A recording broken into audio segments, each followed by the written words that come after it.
When the job needs to be done, it gets done. I will do everything possible to make that happen, and no matter what it is, I will do it. Also, when the lights go out, what I usually think about, they are gone. Like, I just focus on racing. That's it.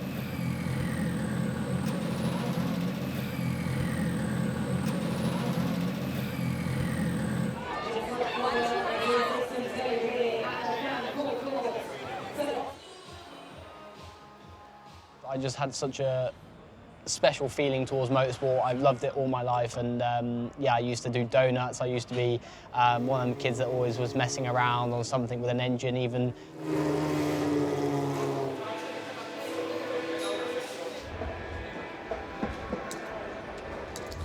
The thing is, in a high-speed corner, you can't just keep closing someone to the apex in the middle of the corner.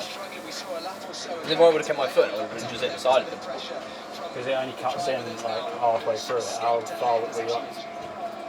Pulling alongside, but then I saw he kept coming, so then I was like, I'm coming out.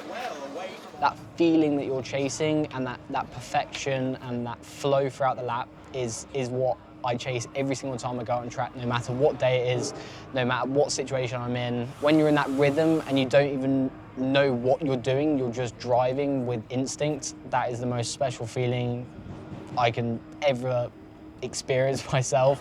Little healthy apple cinnamon roll. And actually the best thing is French toast and the Snickers bar. Snickers bar is like next level. The cinnamon roll is pretty good as well. I'm not going to let you film me eat it because it's quite hard to eat.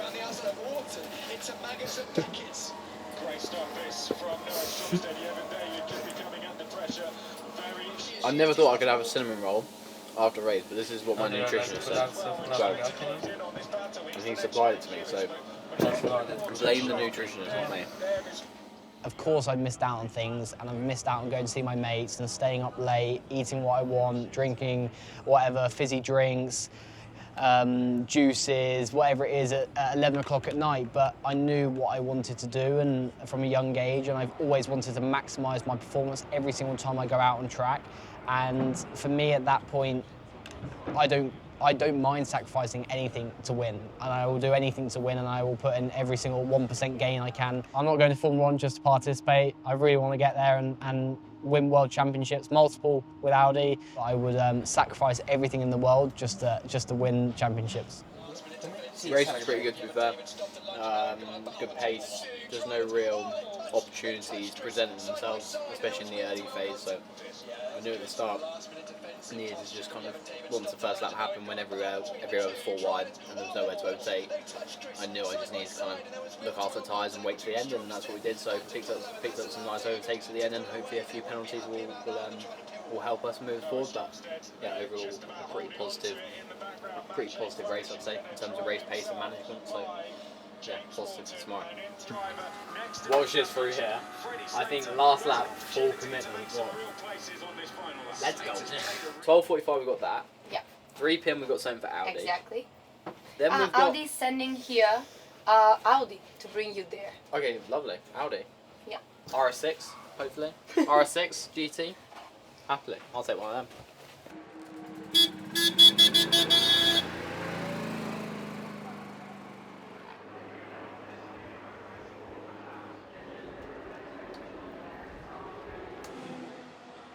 I remember the first time singing in the car, it felt so fast. Like, I really had respect for it.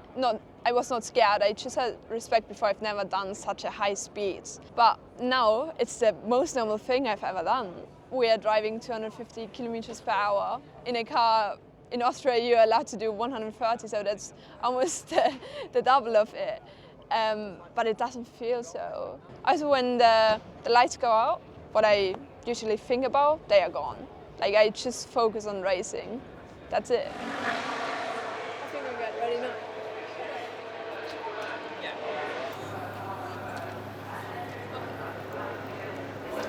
Obviously, there's also always a team behind you, and I want to make them proud. So in some ways, I also race for them. But I want to make me proud, not the others. And I think making me proud is something really tough to achieve. Because I have high expectations. It's just about racing and driving fast and overtaking. The goal is to win a championship.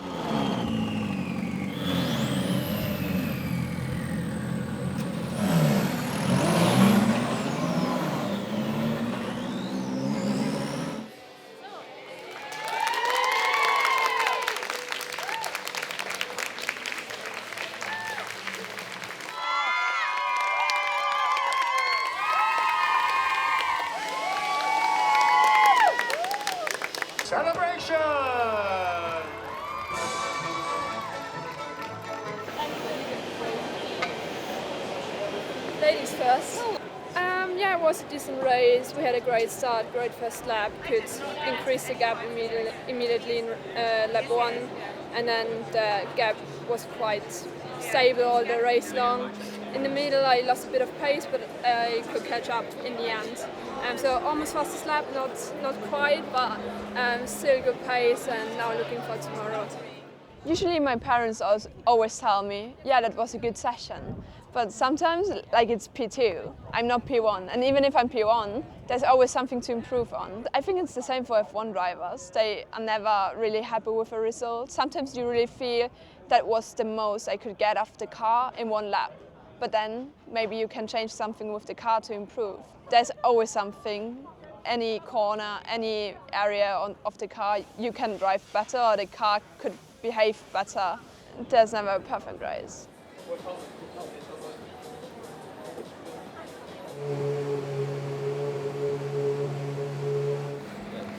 Here's my engineer, he's a pro tennis player.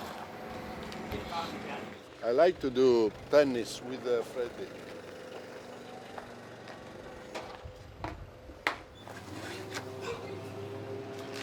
The joy.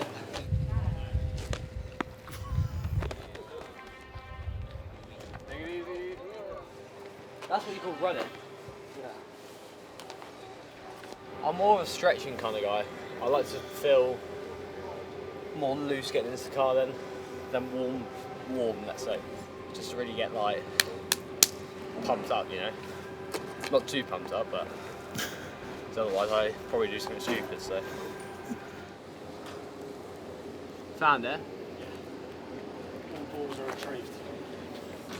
I do have a bit of a you mentality, because you got to be like that in this game, and it's very important to be clinical. When you're going on track and you've just driven out of the pit lane, that feeling you get and that excitement for me is not nervous. I never get nervous. It's more just excitement of what we get to do and drive and feel. And then when you hook up that lap and you deliver, you nail your braking points, you're on the limit of grip, it's very little bit of sliding because you're on the limit of the tyre and the absolute limit of that grip available.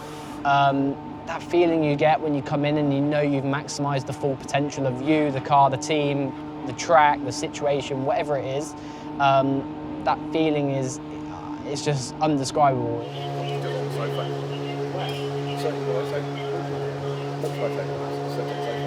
Remember what feels like a blink of an eye ago, still having to tie Fred's shoelaces up, cart laces up and do his boots up and so on and so forth. And you fast forward, they're not only developing as drivers, but as young adults as well. Fred's the oldest of 5. And you get into this environment. And, yesterday I shed a tear when I drove in. There is literally tens, hundreds of thousands of people walking in with their cooler bags, their deck chairs, their whatever else. And I think I can feel the emotion just here at Silverstone at your home Grand Prix. What must it be like? Not only are you being analysed constantly from every perspective within a millionth of a second, but also just as a person absorbing all that. We hardly saw him yesterday. He's dashing from A to B to C, and that's F3, right? But I remember we got a little go-kart, and it was at the lorry park at work, and he got a motocross helmet on, a polo shirt, jeans and some trainers, and he kind of whizzed around in circles wherever I was like, well, isn't this fun? And then you start going racing, and then you get beat, obviously, because you don't know anything about it. And then he tries harder, and we try harder, and you try and get the right people around him. And I think, the one thing that I think has helped Fred along the way, and I think it would be the same in any sport as a trajectory, is surround yourself with the right people.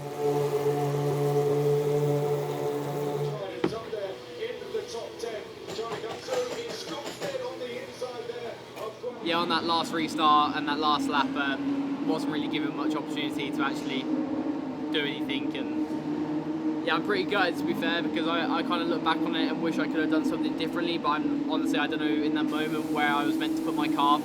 It was never my intention to even overtake it on the outside of Cops. I knew it wasn't an opportunity. I was just trying to slot in, honestly, but yeah, there was other things that went on. So yeah, obviously not the result I wanted, but the team has been amazing all weekend. We've had the pace, P1 in practice, P1 in qualifying. It's been a good weekend, and also a massive thank you to all the fans and the support I've had. It's been incredible to see how many there are of you that are supporting an F3 driver like me, and it's been very special. So just want to say a massive thank you to everybody out there for all the support, and a massive thank you to my team for giving me a car to deliver, and also thank you to Audi Revolut F1 Team for all their support and encouragement, and helping me get better as a driver day by day. My brother is good and nothing you can do about it, and hi. Well, who have you got in your hat? Well, Fred. Someone gave it to me, and Fred. So, yeah. Fred. Maybe we'll be in an Audi one day. Yes, we will. Yeah. 2 years? 2 years. What's it like watching your older brother? Scary, but really fun. Do you think you'll beat your brother one day? Yeah. Yeah? I think you will. It is tough to take for sure, and also as myself, I'm a very critical person myself. It's something I'm definitely working on, is giving myself more self-credit in certain situations, because I'm very harsh on myself, which is how it should be, because I never would have got to this position with the championships and the wins I've had without being self-critical. And I think, maybe it's a little bit too much sometimes, but I think that's one of the biggest things, is be self-critical, but also pat yourself on the back as well and say it's okay, and then we move on. Just move on from that.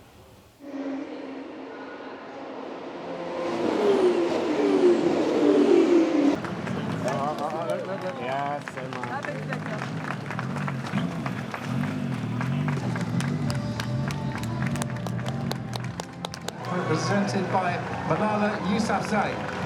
Well done. Good race at P8, finished P3. I knew that I had to make some places up in the first lap at the start, which we did. We had a great start, great first lap, great restart as well. So I think today we really maximized what we could. The pace was a bit poor, but yesterday we seemed a bit stronger, so we need to analyze that a bit. But overall, I'm really happy with the result. Obviously, I wanted to win, but I think that wasn't possible today.